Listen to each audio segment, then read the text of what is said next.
The message you're about to watch was recorded in Switzerland early in the morning on my way to the airport after a particularly taxing week of wonderful but tiring ministry. And what I thought was going to be a heart-to-heart, eye-to-eye thank you to each of you turned out to be me staring not at the green dot on my phone like I am right now, but at something over here, which I suspect is a stray croissant crumb from my European indulgences. So I want to acknowledge that it's a little bit weird that I'm not looking at you as I send this message, but the sincerity of my words is no less real. Here's the video.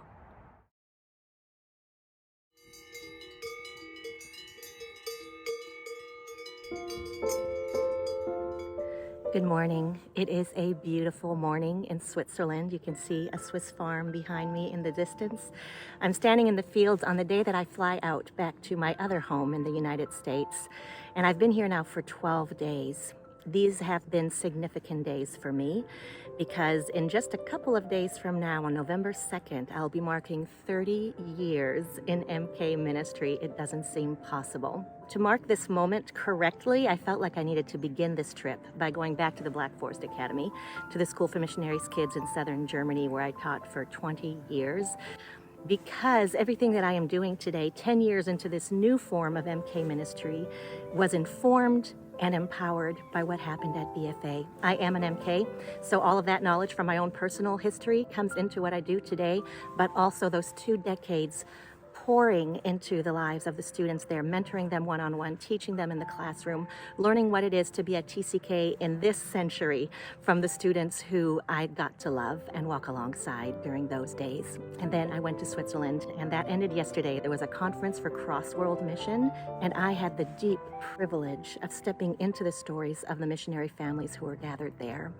Parents who have children who are MKs who don't entirely understand what the blessings and the burdens are that come along with that, or necessarily how to help them to manage the challenges so that they can live a full, fulfilling life. And then I got to spend a lot of time with their children as well. These are incredible human beings.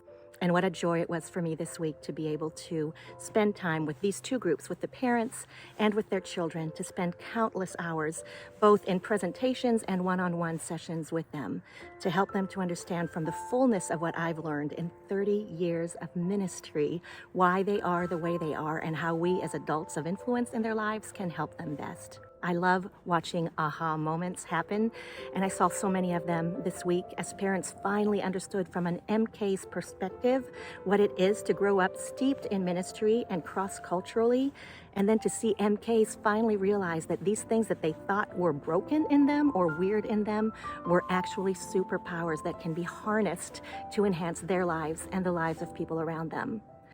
It was a week full of beauty and laughter and tears and a growth in understanding why MKs are the way they are and how they can love themselves better and how their parents and their support networks can love them better as well.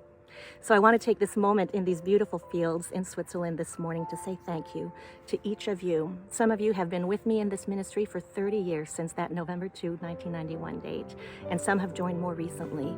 But were it not for you, I would not be able to engage in this ministry that I love, and in my very small way to bring some truth and healing to the lives of the MKs I serve. So, whatever the longevity of your investment is in prayer and in encouragement and in giving, I want to say thank you. I would not be here today were it not for you, for each one of you who stands with me and who shares this vision for enhancing the lives of MKs and of their families. Merci, Dankeschön, and thank you.